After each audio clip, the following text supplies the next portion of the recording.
ஜெய் வாராகி, என் அன்பு குழந்தையே, என்னுடைய அன்பான தங்கமே, உன்னுடைய வாழ்க்கையிலும் அதிகமான கஷ்டங்கள், வெளியே சொல்லவே முடியாத பல துன்பங்கள், யாரிடமாவது சொன்னால் ஏதாவது நினைத்து கொள்வார்களோ என்று நினைத்து கொண்டு வெளியிலும் சொல்லாமல் எப்பொழுதும் மனதுக்குள் போட்டு மருகிக்கொண்டு இருக்கிறாய் தங்கமே.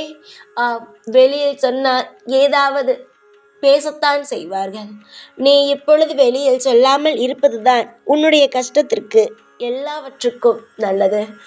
உனக்கு ஏதாவது ஒரு விஷயம் சொல்ல வேண்டும் என்று தோன்றினால், யாரிடமாவது பகிர வேண்டும் என்று தோன்றினால், ஒன்று உன்னுடைய தாயிடம் சொல், இல்லை என்றால் என்னிடம் சொல். இருவரை தவிர வேறு யாரிடமும் உன்னுடைய வாழ்வில் இருக்கும் கஷ்டங்களை வெளியில் சொல்லிவிடாதே. சில சமயம் சில பேர் அமைதியாக எல்லா விஷயத்தையும் கேட்டுக்கொண்டு இருப்பார்கள். கடைசி நேரத்தில் அப்படியே சொல்லி காட்டி விடுவார்கள். யாரையும் எப்பொழுதும் நம்ப முடியாது. அதுபோலத்தான் எப்பொழுதும் என்ன கஷ்டமாக இருந்தாலும் தயவு செய்து உனக்குள் வைத்துக்கொள். உன் தாயிடம் சொல், இல்லை என்றால் என்னிடம் சொல். எப்பொழுதும் ஏதாவது ஒரு விஷயத்தை போட்டு குழப்பிக்கொண்டே இருக்காதே.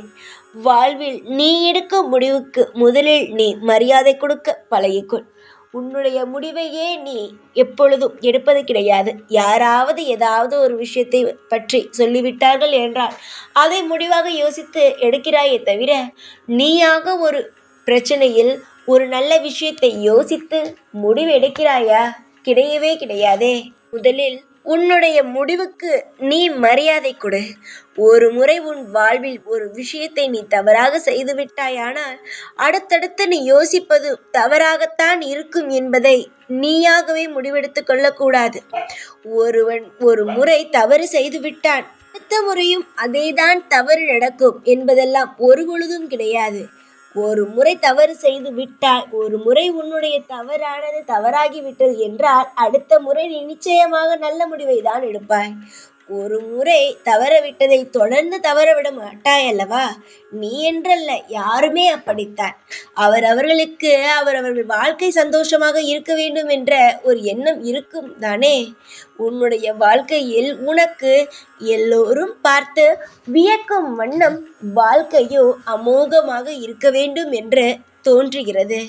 நிச்சயமாக உன்னுடைய வாழ்வில் இருக்கும் அனைத்து பிரச்சனைகளும் நீங்கி இன்பங்களானது வரும் நேரம் வந்துவிட்டது என்னுடைய தங்கமான பிள்ளையே. வாழும் வாழ்க்கையில் எல்லாம் ஒரு நாள் மாறும். இப்பொழுது கஷ்டப்பட்டு கொண்டு இருக்கிறாய், ஆனால் நீயே பார்ப்பாய், நீயே என்னிடம் சொல்வாய், இந்த அளவுக்கு என்னுடைய வாழ்க்கையை மாற்றிவிட்டீர்களே என்று நீயே சொல்லும் அளவுக்கு உன்னுடைய வாழ்வில் நான் உன்னை நல்ல இடத்தில் தான் அமர்த்துவேன். சில பேருக்கு உன்னை பார்த்து பொறாமைகள் கூட வரும். ஆனால் அதெல்லாம் நினைத்து கவலைப்படாதே. நீ ஏதோ நல்லது செய்கிறாய், உன் வாழ்க்கை மாறிவிட்டது என்றால் பொறாமைப்படட்டும். அதனால் என்ன தங்கமே, வாழ்வில் நீ என்னுடைய பிள்ளை. ஒவ்வொரு நிலையிலும் நான் உனக்காகவே வாழ்ந்து கொண்டு இருக்கிறேன். வாழ்வில் எப்பொழுதும் உனக்கு ஒரு இடத்தை கொடு. நீ எடுக்கும் முடிவே நல்லதாக இருக்கும் என்று நம்பு. எப்பொழுதும் ஏதோ ஒரு கவலையை பற்றி சிந்திப்பதை விட்டுவிட்டு நான் இருக்கிறேன் என்ற நம்பிக்கைக்கு வா. இந்த வாராகியானவள் எல்லோரையும் பாதுகாப்பவள். கவலைப்பட விடவே மாட்டேன். இப்பொழுதும் சரி, எப்பொழுதும் சரி.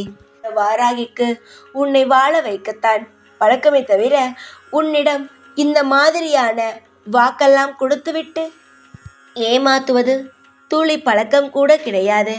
என்னுடைய அன்பான பிள்ளைக்காகத்தான் ஒவ்வொரு நாளும் ஒவ்வொரு விஷயத்தையும் நான் பார்த்து பார்த்து செய்கிறேன். தவறான சில விஷயங்கள் நடக்கும் பொழுது நீங்கள் அனைவரும் நினைக்கிறீர்கள் நான் தூரமாக போய்விடுவேன் என்று. கிடையாது. உன் பக்கத்தில் இருந்துதான் நான் ஆறுதல் தான் கூறிக்கொண்டு இருப்பேன். சிலர் உன்னை எப்பொழுதும் தெய்வத்தை நீ வணங்காதே, நீ தெய்வத்தை வணங்கியதினால்தான் இப்படி இருக்கிறாய் என்றெல்லாம் சொல்லி உன்னை திசை திருப்புவார்கள். நீ தெய்வத்தை எப்பொழுதும் போல தொடர்ந்து வணங்கிக் கொண்டே இரு. தெய்வங்கள் நாங்கள் நிச்சயமாக வாழ்வில் ஒரு நிச்சயம் ஒரு விளக்கு ஏற்றி அதை அந்த ஒளியானது எந்த அளவு பிரகாசமாக இருக்குமோ அந்த அளவு பிரகாசமான ஒரு வாழ்க்கையை உங்களுக்காக நாங்கள் தருவோம். எல்லா நிலையும் மாறும். இப்பொழுது உன் வாழ்வில் கஷ்டமான நிலை, இந்த கஷ்டமான நிலை மாறும். மாறி சந்தோஷம் என்ற நிலை வரும். இதற்குமே தேவையில்லாமல் ஒரு பொழுதும் ஒரு நாளும் நீ கலங்கக்கூடாது. நீ கலங்க வேண்டும் என்று நினைத்தால் நான் இல்லை என்று நினைத்துக்கொள். புரிகிறதா? உன் கண்ணில் இருந்து தண்ணீர் வந்தது என்றால் நான் இல்லை, அதனால்தான் அழுகிறாய் என்பதை நினைத்துக்கொள். நான் இருக்கிறேன் உன்னோடு என்று நீ நினைத்தால் நிச்சயமாக நீ எந்த ஒரு நிலையிலும் அழக்கூடாது. உனக்கு பயமாக இருந்தால், ஏதோ ஒரு விஷயம் தவறாக இருக்கிறது என்று பயத்தோடு இருந்தால், நிச்சயமாக அந்த எண்ணம் உனக்கு பயம், அதை என்னிடம் சொல். நிச்சயமாக நான் அதற்கு நல்ல தீர்வையே நான் தருவேன். உங்கள் அனைவரையும் வாழ வைப்பது மட்டும்தான் என்னுடைய கடமை. உங்களுடைய அனைத்து ஏக்கங்களையும் குறைத்து உங்களுடைய ஆசைகள் என்னவோ அதை நடத்தி வைத்து உங்களுடைய வாழ்நாள் முழுவதும் நிலைத்து இருப்பதுதான் என்னுடைய கடமை. சீக்கிரமாக அனைத்தும் நல்லதே நடக்கும். ஏதாவது ஒரு விஷயம் செய்ய போகிறாய் என்றால் சத்தமே போடாதே. உன் குடும்பத்திற்குள்ளேயே வைத்து அதை யாருக்கும் எந்த ஒரு விஷயமும் தெரியாமல் அதை செய்து முடித்து அதன் மூலமாக உனக்கு நல்லது நடந்த பிறகு நீ வெளியில் செல்லலாம். எப்பொழுதும் நீ செய்ய போகும் ஒரு விஷயத்தை முன்பே வெளியில் காட்டிக்கொள்ளக்கூடாது. அப்படி காட்டிக்கொள்ளும் பொழுது சில விதமான அறிவுரைகளை சொல்வார்கள். அவரவர் வாழ்க்கையில் நடந்த விஷயங்களை எல்லாம் சொல்லி உன்னை பயமுறுத்தும் விதத்தில் அறிவுரை சொல்கிறேன் என்பார்கள். அதனால் எந்த ஒரு விஷயத்தையும் பற்றி நீ யோசிப்பதை விட்டுவிட்டு நீயாக இரு. உனக்கு என்ன தேவையோ அதை தொடர்ந்து செய். காலம் முழுவதும் உனக்கான அனைத்து வழிகளையும் நானே உனக்கு காமிப்பேன். உன்னுடைய வாழ்வில் இருக்கும் அனைத்து பிரச்சனைகளும், எல்லா பிரச்சனைகளும், அடுத்தவரால் வந்த பிரச்சனை, கடனால் வந்த பிரச்சனை, எல்லா பிரச்சனையுமே இந்த வாராகியானவள் தனியாக நின்று உன் வாழ்வில் இருந்து எல்லா நிலையிலும் சந்தோஷமாக இரு. எதுவுமே நான் தரவில்லை என்று நினைக்காதே. சீக்கிரமாகவே உன்னுடைய தேவைகள் அனைத்தையும் நானே உன் வாழ்வில் சரி செய்து உனக்கான எல்லா வசதிகளையும் நானே உனக்கு செய்து வைப்பேன். இப்பொழுது எதுவுமே செய்து தராதது போல்தான் இருக்கும். நான் இப்பொழுது எதுவுமே உனக்கு செய்து தரவில்லை என்பது போலத்தான் இருக்கும்.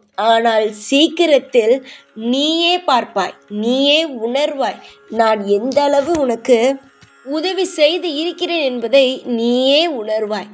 நிச்சயமாக உன் வாழ்வில் நல்லதே நடக்கும்.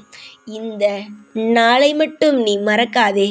நிச்சயம் இந்த நாள் உன் வாழ்வில் இனிய நாளாக இருக்கும். ஜெய் வாராகி.